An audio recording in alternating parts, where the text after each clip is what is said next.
আসসালামু আলাইকুম স্টুডেন্টস, কি অবস্থা সবার? চলে এসেছি সমাজবিজ্ঞানের আরও একটি গুরুত্বপূর্ণ সাজেশন ভিডিও নিয়ে। হ্যাঁ, আমরা আজকে দেখব আবারও সমাজবিজ্ঞানের ফার্স্ট পেপারের এবং সেকেন্ড পেপারের ফার্স্ট অধ্যায় থেকে অনেক অনেক এমসিকিউ আমাদের আছে, কিংবা অনেক অনেক জায়গা আছে পড়ার। অনেক অনেক এমসিকিউতে হয়তো তোমরা একদম দ্বিধাগ্রস্ত হয়ে যাচ্ছ যে এত কিছু রেখে কোনটা পড়বো। এত চিন্তা ভাবনা করার, এত টেনশন করার কোনো কারণ নেই, কারণ এই দুইটা অধ্যায় থেকে কিন্তু অল্প কিছু জায়গায় ফোকাস করলে এমসিকিউতে একটা কি বলো কোপ দেওয়া সম্ভব, তাই না? চলো দেখি যে অ্যাকচুয়ালি কোন স্পেশাল কর্নার গুলো আমাদের দেখলেই আমরা কিন্তু এমসিকিউতে এই দুইটা অধ্যায়ের একদম কোপ দিয়ে ফেলতে পারবো। আচ্ছা, তো প্রথমত দেখো, আমরা কিন্তু যখন তোমাদের ক্লাসগুলো চলছিল, আমি কিন্তু তোমাদের বারবার বলেছিলাম যে সমাজবিজ্ঞানের বিকাশ ধারা, অর্থাৎ তোমার সেকেন্ড পেপারের ফার্স্ট যে অধ্যায়, ওখানে কিন্তু কিছু সাল আছে যেখানে তোমার মেনশন করা আছে যে ঢাবিতে কবে প্রথম সমাজবিজ্ঞান প্রতিষ্ঠা পায়, কবে চট্টগ্রাম বিশ্ববিদ্যালয়, কবে জাহাঙ্গীরনগর বিশ্ববিদ্যালয়, কবে জাতীয় বিশ্ববিদ্যালয়, কিংবা কবে তোমার অন্য যে অর্থাৎ তোমার যে শাহজালাল আন্তর্জাতিক বিশ্ববিদ্যালয়, এইসব বিশ্ববিদ্যালয়গুলোতে কবে কবে ক্রমান্বয়ে অর্থাৎ সালগুলো মেনশন করে যে সমাজবিজ্ঞানের বিকাশ ধারা বলতে মূলত কিন্তু এটাই বুঝিয়েছে যে বাংলাদেশে কিভাবে ক্রমান্বয়ে প্রত্যেক বছর বা কিছু বছর গ্যাপ দিয়ে সমাজবিজ্ঞান একটা আলাদা সাবজেক্ট হিসেবে প্রতিষ্ঠা পেয়েছে। অর্থাৎ তোমাকে কি করতে হবে, এই সালগুলো অনেক বেশি গুরুত্ব দিয়ে দেখতে হবে। কোন সালগুলা? আচ্ছা, তো এই যে সালগুলো দেখতে পাচ্ছ, অর্থাৎ ঢাবি, রাবি, চবি, জাবি এবং জাতীয় বিশ্ববিদ্যালয় আর সাস, এই কয়েকটা বিশ্ববিদ্যালয় সমাজবিজ্ঞান একটা আলাদা বিভাগ হিসেবে কবে কবে প্রতিষ্ঠা পেয়েছে, এই সালগুলোই কিন্তু তোমার কি বলতো সমাজবিজ্ঞানের বিকাশ ধারা। অর্থাৎ এমসিকিউর জন্য এই সালগুলো ইম্পর্টেন্ট, অবশ্যই অবশ্যই এই সালগুলো তোমাকে মাথায় রাখতে হবে। দ্বিতীয়ত, গুরুত্বপূর্ণ ব্যক্তিত্ব। সমাজবিজ্ঞানের ক্ষেত্রে গুরুত্বপূর্ণ ব্যক্তিত্ব কারা? সমাজবিজ্ঞানীরা। দেশীয় এবং আন্তর্জাতিক প্রেক্ষাপটে যে সমস্ত সমাজবিজ্ঞানী আছে, প্লাস কিছু নৃবিজ্ঞানী এবং দার্শনিকও আছেন, যেমন ধরো তোমার দার্শনিকদের মধ্যে যদি তুমি বলো প্লেটো, অ্যারিস্টটল, উনাদের কথা বলতে গেলে কিন্তু উনাদের কেবল তুমি সমাজবিজ্ঞানী বলতে পারো না, বরং দার্শনিক হিসেবে উনারা প্রতিষ্ঠা পেয়ে আসছেন প্রাচীন আমল থেকে।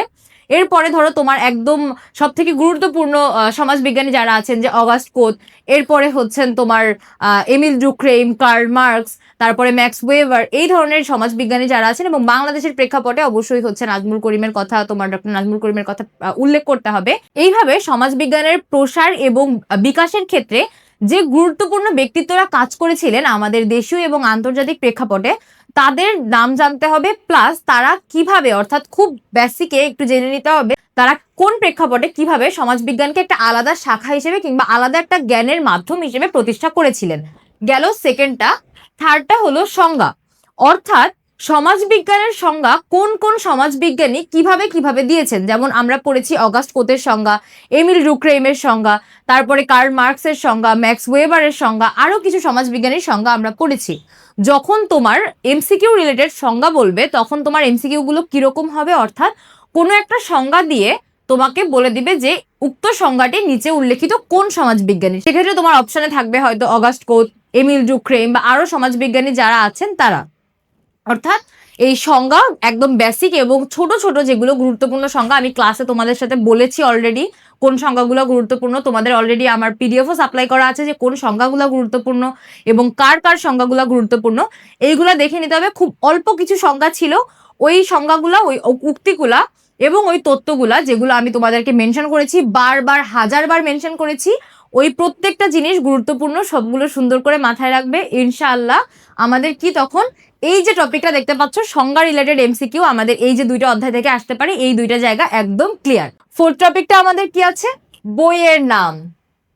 আরোই গুরুত্বপূর্ণ একটা জায়গা। অর্থাৎ আমাদের জন্য সমাজবিজ্ঞান পড়ার ক্ষেত্রে আমাদের কিন্তু, আমি বারবার বলেছি, এইচএসসি এবং অ্যাডমিশন লেভেলেও যখন প্রশ্ন হয়, বইয়ের নামগুলো খুবই গুরুত্বপূর্ণ। বিভিন্ন সমাজবিজ্ঞানী, বিভিন্ন নৃবিজ্ঞানী এবং দার্শনিকরা সামাজিক প্রেক্ষাপটকে কেন্দ্র করে কিংবা রাষ্ট্রীয় প্রেক্ষাপটকে কেন্দ্র করে যে বিভিন্ন বই লিখেছেন, এই বইগুলো কিন্তু অনেক বেশি গুরুত্বপূর্ণ এমসিকিউর জন্য। অর্থাৎ তোমার এমসিকিউতে বইয়ের নাম দিয়ে বলে দিতে পারে যে এই বইটি কোন সমাজবিজ্ঞানী লেখা, কিংবা হয়তো তোমার ব্যক্তির নাম উল্লেখ করে তোমার অপশনে থাকতে পারে যে এই ব্যক্তির লেখা বই নিচের কোনটি। সেক্ষেত্রে নাজমুল করিম স্যারেরও যে বইগুলো আছে এগুলোও একটু খেয়াল করে দেখতে হবে। তোমাদের যে বইগুলোতে মেনশন করতে হবে, যে বইগুলো ভালো করে দেখতে হবে, একদম অল্প কিছু, আমি কিন্তু অলরেডি তোমাদের পিডিএফ এ শেয়ার করে দিয়েছি। বই, উক্তি, তত্ত্ব, সংজ্ঞা, এই প্রত্যেকটার কিন্তু সুন্দর করে একদম ছোট শর্টকাট একটা পিডিএফ তোমরা পেয়ে গেছো। সো এখান থেকে কোনো রকম হচ্ছে কনফিউজড হওয়া যাবে না, ওই জিনিসগুলো সুন্দর করে দেখে ফেলতে হবে। আচ্ছা, লাস্ট জিনিসটা হলো শুরুর সাল। কি শুরুর সাল? সমাজবিজ্ঞান যেভাবে হলো তোমার অগাস্ট কোতের হাত ধরে যে শুরু হলো, অর্থাৎ সেই 1839 সাল, এবং হচ্ছে আরো কোনটা, তোমার বাংলাদেশের প্রেক্ষাপটে ঢাকা বিশ্ববিদ্যালয়ের মধ্য দিয়ে যেভাবে হচ্ছে প্রথম একটা ডিপার্টমেন্ট হিসেবে প্রতিষ্ঠা পেল, এরপরে হচ্ছে ক্লদ লেভি স্ট্রসের মধ্য দিয়ে উনি যেভাবে হচ্ছে বাংলাদেশের প্রেক্ষাপটে দেখে যখন থেকে দেখে হচ্ছে সমাজবিজ্ঞানকে নিয়ে, বাংলাদেশের পরিপ্রেক্ষিতে সমাজবিজ্ঞানকে নিয়ে চিন্তা করা শুরু করলেন, ওই সালগুলাও কিন্তু ইম্পর্টেন্ট। তো এই ছোট ছোট কিন্তু গুরুত্বপূর্ণ জিনিসগুলা যত বেশি দেখবে, যত বেশি প্র্যাকটিস করবে, তত কিন্তু তোমার এই দুইটা অধ্যায় থেকে এমসিকিউর যে টেনশন আছে বলো, কিংবা এমসিকিউ রিলেটেড তুমি যে হতাশায় ভুগছো, কিংবা তোমার মনে হতে পারে যে আসলে এত পড়ছি কিন্তু আমার সব গুলিয়ে যাচ্ছে, গুলিয়ে যাওয়া বন্ধ হয়ে যাবে। শুধু এই কয়েকটা জায়গা ভালো করে ফোকাস করো। তোমাদের জন্য সব থেকে সুসংবাদের ব্যাপার কি জানো? এই প্রত্যেকটা জিনিস ফোকাস করা বলো, কিংবা এই প্রত্যেকটা জিনিস রিভিশন দেওয়া বলো, এই প্রত্যেকটা ব্যাপার খুঁটিনাটি থেকে শুরু করে বড়সড় ব্যাপারগুলো কোনোটাই আমরা তোমাদের হাতে ছেড়ে দিচ্ছি না, বরং আমরা প্রপারলি রুটিন ওয়াইজ ম্যানেজ করে নিয়েছি তোমাদের সুবিধার্থে। শুধুমাত্র একটা পূর্ণাঙ্গ কোর্স তৈরি করে ফেলা হয়েছে, যেখানে রিভিশনের পাশাপাশি তোমরা প্রত্যেকটা সাবজেক্টের, তোমাদের মানবিকের গ্রুপ সাবজেক্টগুলোর পাশাপাশি বাংলা, ইংরেজি, আইসিটির একটি গুছানো প্রস্তুতি, অর্থাৎ revision plus test paper solving ক্লাসগুলো পেয়ে যাবে সম্পূর্ণ লাইভ। প্লাস পাশাপাশি আরো পেয়ে যাচ্ছ কামব্যাক 2.0 ওর আর্কাইভ ক্লাসগুলো, যেখানে তুমি তোমার বেসিক ক্লিয়ারেন্সের জন্য একদম ডিটেইলে থিওরিগুলো দেখে নিতে পারবে।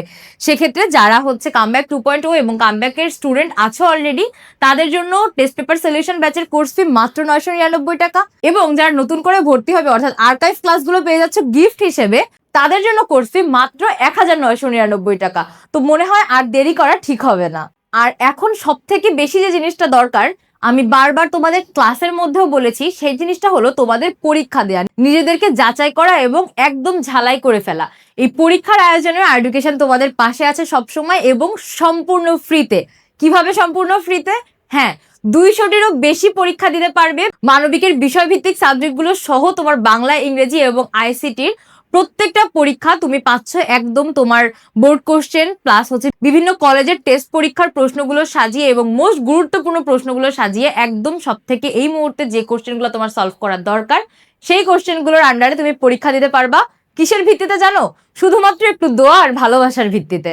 আর একদল তো আছোই সবসময়, যারা সবসময় অন্যদের থেকে এগিয়ে। তোমাদের এখন কি করা দরকার? অন্যদের থেকে এগিয়ে গেছো দেখে কি এখন খরগোশের মতো এগিয়ে গিয়ে তারপরে ঘুম দেবে, কচ্ছপ এসে তোমাকে ছাড়িয়ে চলে যাবে? কোনোভাবেই সেটা হতে দেওয়া যায় না। অর্থাৎ এখন তুমি এগিয়ে গেছো দেখে তুমি খরগোশের মতো ঘুম দেবে না, বরং তোমার কাজ হচ্ছে এখন প্রি অ্যাডমিশন ব্যাচে যুক্ত হয়ে নিজেকে আরো গুছিয়ে নেওয়া, অ্যাডমিশনের জন্য নিজেকে আরো প্রস্তুত করে ফেলা। সেক্ষেত্রে তুমি তোমার এইচএসসি পরীক্ষার আগে এবং এইচএসসি পরীক্ষার পরে দুটি ধাপে অ্যাডমিশন ব্যাচের পূর্ণাঙ্গ প্রিপারেশন পেয়ে যাচ্ছ, যেখানে এইচএসসি পরীক্ষার আগে তুমি বাংলা, ইংরেজি এবং সাধারণ জ্ঞানের 30টি লাইভ ক্লাস পাচ্ছ, এবং এইচএসসি পরীক্ষার পরে পেয়ে যাচ্ছ বাংলা, ইংরেজি, ইংরেজি টেক্সট বুক, সাধারণ জ্ঞান, আইসিটি এবং অর্থনীতিকে কেন্দ্র করে আরো কতগুলো লাইভ ক্লাস। এই কোর্সের কোর্স ফি কত জানো? মাত্র 4999 টাকা। কিন্তু যদি এখনই ভর্তি হয়ে যাও, সেক্ষেত্রে কোর্স ফি মাত্র 3999 টাকা। সায়েন্সের বাচ্চাদের কিংবা কমার্সের বাচ্চাদেরও টেনশন করার কোনো কারণ নেই। তোমাদের জন্য আছে এক্সাম ব্যাচ এবং ফাইনাল রিভিশন ব্যাচ, যেখানে তোমরা এক্সামও দিতে পারবে এবং ফাইনাল রিভিশন অর্থাৎ টেস্ট পেপার সলভিং এবং প্রত্যেকটা সাবজেক্টের বেসিক ক্লিয়ারেন্স সহ রিভিশন, প্রত্যেকটা জিনিস খুঁটিনাটি পেয়ে যাচ্ছ। সো আর দেরি না করে আজই এনরোল করে ফেলো এবং ভিজিট করো আমাদের অফিসিয়াল ওয়েবসাইট